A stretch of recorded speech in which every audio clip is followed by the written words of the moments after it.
ERi-TV news broadcast crew and I, Delit Sahaya, are now ready for your daily news briefing at 10:30 local time. First, let us catch up with the major headlines.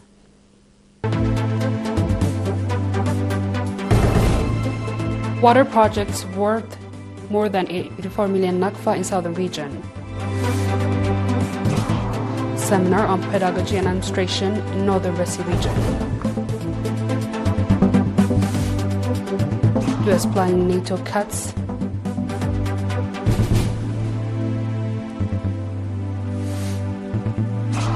And US approves $2.3 billion sale to platforms and defenses aircraft to Singapore. Proceeding with our reports. Mr. Kibrom Misgina, head of water and development in the southern region, reported that over the past 5 years, 41 potable water projects, more than 84 million nakfa have been implemented in the region. Mr. Kibrom said that potable water project, which is more implemented in collaboration with the public and the government between 2021 and 2025, includes 258 kilowatt of solar energy system, 116 water distribution centers, 48 water reservoirs, as well as 90 kilometers of water pipelines, benefiting over 100,000 people. Mr. Kibrom indicated that 60% of the expenses were covered by the government and the remaining by the community, commended the strong participation of the members of the defense forces in the implementation of the project. He also said that renovation work has been carried out on over 200 water projects and training has been provided on water management with a view to ensuring the sustainability of the project. According to documents in the southern region, there are 50 potable water projects operating with solar system, 23 with hand pumps, and 5 with generators.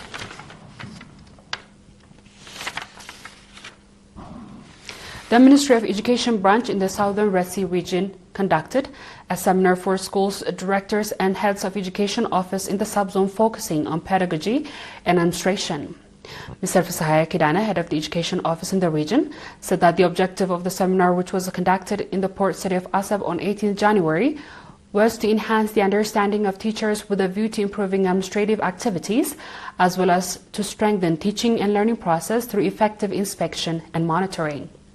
Mr. Fisahaya noting that Eritrea's education system is student-centered and called on teachers to play their due role in contributing to nurture and competent students with self-confidence, indicating that improvements in teaching and learning process are being reflected through commendable achievements registered in the national examination. Mr. Fisahaya called for integrated effort for better outcomes. The participants conducted extensive discussion on the issues raised at the seminar and adopted various recommendations. A seminar focusing on harmful practices and the rights of children has been conducted for religious leaders, influential individuals, and village elders in Adlai subzone. The seminar was organized in collaboration with offices of Ministry of Labor and Social Welfare, Ministry of Health, and the National Union of Eritrean Women branch in the subzone. At the seminar, Mr. Woldab Garizgabher, head of the health facility in the subzone, gave an extensive briefing on the rights of children and consequences of underage marriage and called on the participants to conduct sustained promotional activities with a view to enhance public awareness. Noting that promotional activities aimed at raising public awareness on eradicating harmful practices in general and underage marriage in particular have been conducted on sustained basis, Mr. Meselish Legese, head of the National Union of Eritrean Women in the subzone, said that the seminar will make significant contribution in eradicating of harmful practices. Noting that underage marriage is punishable by law, Ms. Medhanit Girmay, head of the Ministry of Labor and Social Welfare branch, called on participants to play their due part on ongoing effort to eradicate harmful practices. Straight ahead is our international news after the short break.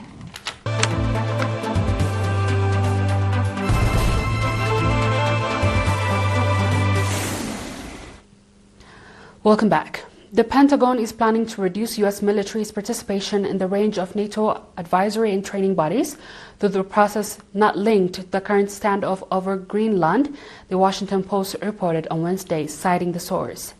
According to reports, the change would primarily reduce U.S. involvement in NATO's 30 centers of excellence which are designed to train force across different areas of warfare, including energy, security, and naval operations.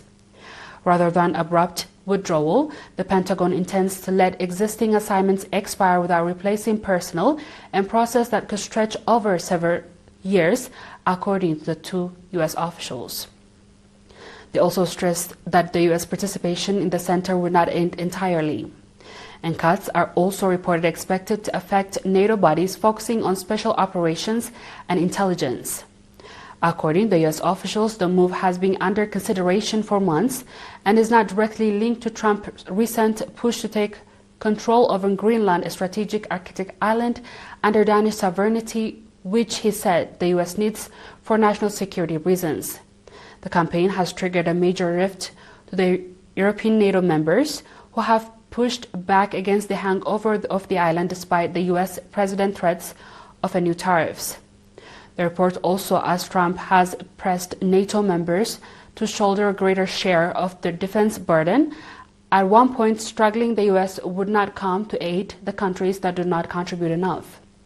The bloc subsequently agreed to raise defense spending from 2% to 5% GDP.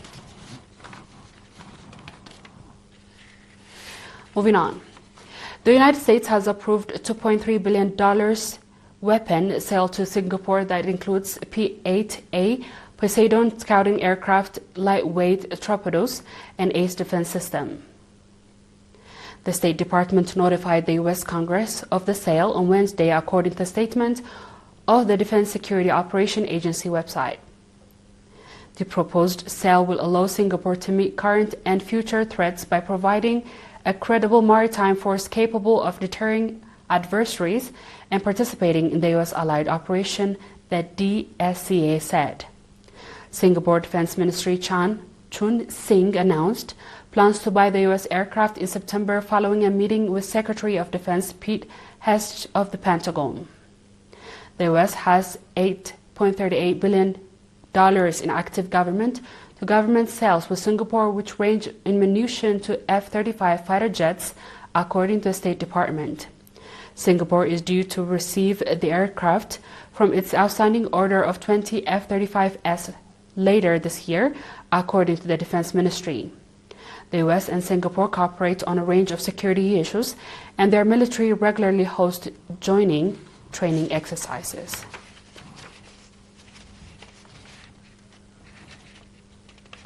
On a last report, Japan is set to start the world's largest nuclear power plant as it turns back to the energy source a decade and a half after the Fukushima disaster prompted nationwide shutdown of reactors. The nation's trust in its nuclear energy infrastructure was destroyed by the 2011 triple meltdown of Fukushima, which was the TEPCO following colossal earthquake and tsunami. Just one reactor of the 7 at Kwashiki Kariwa will restart on Wednesday. When fully operational, the plant will generate 8.2 gigawatt of electricity, enough power millions of households. The plant is spread over 4.2 square kilometers of the land of Nagita on the coast of Japan Sea.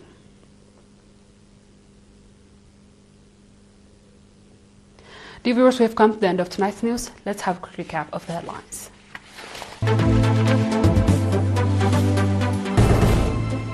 Water projects worth more than 84 million nakfa in southern region. Seminar on pedagogy and administration in southern West Sea region.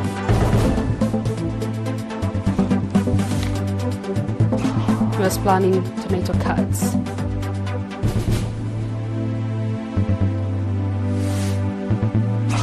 And US approves 2.3 billion sales of torpedoes and air defense aircraft to Singapore.